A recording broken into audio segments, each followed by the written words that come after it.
ირანმა კლავდა ბომბა გემები ჰორმუზის სრუტეში და ახლა კრიზისი პირდაპირ აშშ-ში საზღვაო ძალებს ეხება. ამ ორშაბათს 2026 წლის 4 მაისს. დაძაბულობა გაიზარდა მას შემდეგ, რაც კომერციულ გემებზე ახალი თავდასხმები განხორციელდა, გავრცელდა ცნობები რევოლუციური გვარდიისთან დაკავშირებულ სწრაფნავებზე. და ირანის განცხადება, რომ ამერიკულ გემზე რაკეტები იქნა გასროლილი.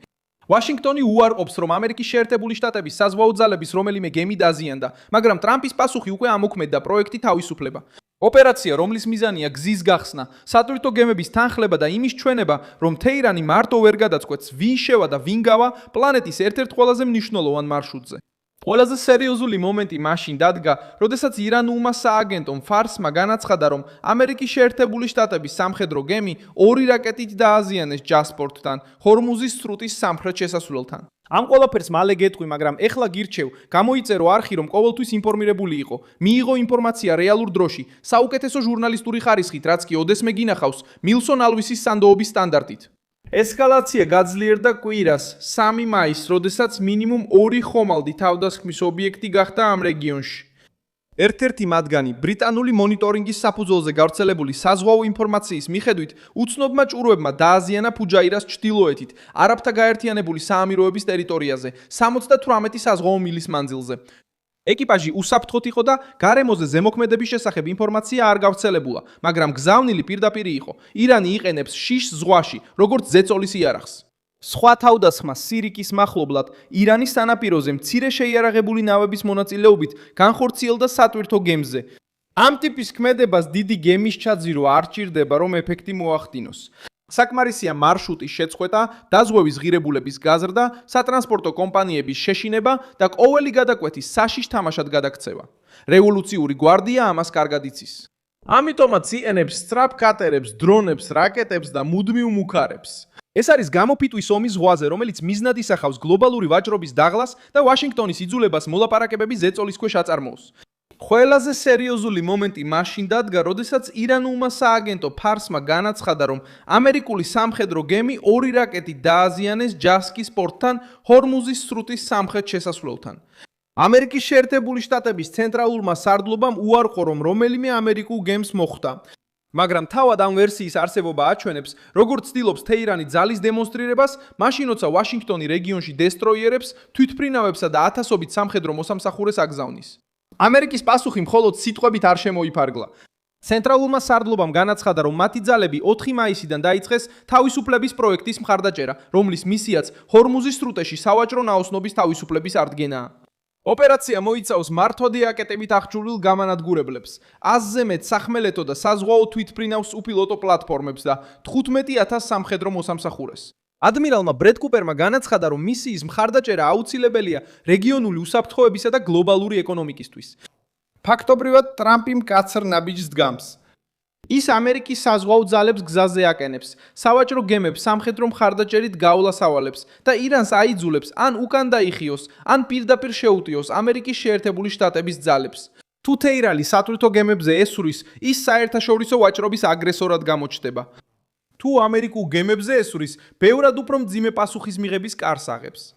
აი რატომაც პროექტი თავისუფლება მხოლოდ ესკორტი არ არის.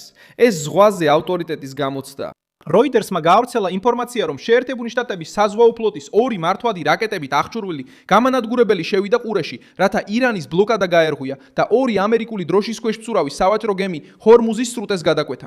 ეს აჩვენებს, რომ ვაშინგტონი მხოლოდ კრიზისის გაპროტესტებას არ აპირებს. ის აპირებს კრიზისის გადალახვას რეალური გემებით, რეალური ესკორტით და ხილული სამხედრო ყოფნით. ირანმა უპასუხა მუქარებით. ირანის სამხედრო ხელისუფლებამ განაცხადა, რომ სავაჭრო გემებმა და ნავთობის ტანკერებმა თავიანთი გადაადგილება უნდა შეათანხმონ ირანის ძალებთან. და გააფრთხილეს, რომ უცხო ქვეყნების ძალები, განსაკუთრებით ამერიკელები დაექვემდებარებიან თავდასხმას, თუ ისინი შეეცდებიან მიუახლოვდნენ ან შევიდნენ სრუტის რეგიონში კოორდინაციის გარეშე. ეს გაფრთხილება აჩვენებს თეირანის მცდელობას, რომ საერთაშორისო სრუტე გადააქციოს ტერიტორიად, რომელსაც მისი სამხედრო სარდლობა აკონტროლებს. პრობლემა ირანისთვის ის არის, რომ ჰორმუზი უბრალოდ ჩვეულებრივი მარშრუტი არ არის. მაგალითად, Total Energies-მა აპრილის ბოლოს განაცხადა, რომ არ განაახლებდა თავისი წარმოების ნაწილს ახლო აღმოსავლეთში, სანამ ჰორმუზის სრუტეში გადაადგილება არ დასტაბილურდებოდა, სადაც 9 ნავთობტანკერი იყო გაჩერებული. ანგარიშმა აჩვენა, რომ ჰორმუზის სრუტეში გადაზიდვები კრიზისამდე დრეში 20 მილიონ ბარელზე მეტი იყო, ხოლო აპრილის დასაწყისში დაახლოებით 3.8 მილიონ ბარელამდე დაეცა. ეს განსხვავება აჩვენებს, რამდენად ძლიერ დარტყმას აყენებდა ირანის კონტროლი ნავთობის მიმოქცევას. ამ ლოგიკით თავისუფლების პროექტს ორი ნათელი მიზანი აქვს. პირველი მიზანია გაათავისუფლოს ჩარჩენილი გემები და აღადგინოს კომერციული მიმოსვლა. მეორე მიზანია ირანის ეკონომიკურად დაჭერა, მისი შესაძლებლობის შემცირება, გამოიყენოს სრუტე შანტაჟის წყაროდ. აფიმ გაავრცელა ინფორმაცია, რომ შეერთებული შტატები ასევე ინარჩუნებს საზღვაო ბლოკადას ირანის პორტებზე 13 აპრილიდან და ცენტრალური სარდლობის მიხედვით 49 კომერციულ გემს მიეცა მითითება დაბრუნებულიყვნენ. სტრატეგია მკაცრია, რადგან ის თეირანის ფინანსურ გულს ესხმის თავს. ირანი ცდილობს სამხედრო სისუსტე გეოგრაფიული კონტროლით აანაზღაუროს. რადგან ვერ ახერხებს ამერიკის საზღვაო ძალებთან ღია ზღვაში თანაბარ ბრძოლას, ირანი ფსონსდებს ნაღმებზე, დრონებზე, სწრაფნავებზე და შერჩევით თავდასხმებზე დაუცველ გემებზე. ეს დაშინების ტაქტიკაა. მაგრამ ეხლა, როცა ამერიკული დესტროიერები მარშრუტზე არიან, ირანის ყოველი მუქარა თავად რეჟიმისთვის უფრო დიდ რისკს შეიცავს. ისტორია გვიჩვენებს, რომ ასეთი ტიპის დაპირისპირება სპარსეთის ყურეში შეიძლება სწრაფად გადაიქცეს გამანადგურებელ პასუხად. 1952 წელს ეგვიპტის პრეზიდენტმა გამალ აბდელ ნასერმა ნაციონალიზაცია გაუკეთა სუეცის არხს, რომელიც ევროპასა და აზიას შორის აუცილებელი გზაა. ამ გადაწყვეტილებამ გამოიწვია დიდი ბრიტანეთის, საფრანგეთისა და ისრაელის რეაქცია, რომლებმაც სამხედრო ძალით შეუტიეს ეგვიპტეს, მაშინ როცა შეერთებული შტატები, საბჭოთა კავშირი და გაერთიანებული ერების ორგანიზაცია ზეწოლას ახდენდნენ უკანდახევაზე. ამ შემთხვევამ აჩვენა, რომ საზღვაო დერეფნის კონტროლი მხოლოდ გემების კონტროლს არ ნიშნავს. ეს ნიშნავს მთავრობაზე ზეწოლას. 1922 წელს წითელ ზღვაში კომერციულ გემებზე თავდასხმებმა აიძულა დასავლური კოალიციები გაეძლიერებინათ ესკორტი და სამხედრო მოქმედებები სუეცის არხთან დაკავშირებული მარშრუტების დასაცავად. ადენის ყურეში სომალიური მეკობრეობა აიძულა რამდენიმე ქვეყანას მუდმივი პატრულირება დაეწესებინათ, რათა შეეჩერებინათ მცირე შეიარაღებული ჯგუფების მიერ გლობალური მარშრუტის დაპყრობა. სამხრეთ ჩინეთის ზღვაში სადავო ტერიტორიების მილიტარიზაცია mostrou como passagens marítimas შეიძლება სტრატეგიული ზეწოლის ინსტრუმენტად იქცეს. ყველა ამ შემთხვევაში, ვინც მარშრუტს აკონტროლებს, ცდილობს აკონტროლოს ფასი, შიში და სხვების ქცევა. ეხლა ჰორმუზში ირანი ცდილობს იგივე ლოგიკა უფრო საშიშ მასშტაბზე გაიმეოროს. განსხვავება ისაა, რომ სრუტე მხოლოდ ჩვეულებრივ საქონელს არ ატარებს. ამიტომ შეერთებული შტატების საზღვაო ძალები მხოლოდ ამერიკული დროშების დასაცავად არ ჩაერია.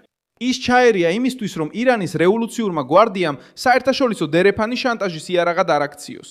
100-ზე მეტი თვითმფრინავის ესმინეცისა და უპილოტო პლატფორმის ყოფნა მიუთითებს, რომ ვაშინგტონს მუდმივი მეთვალყურეობა სურს.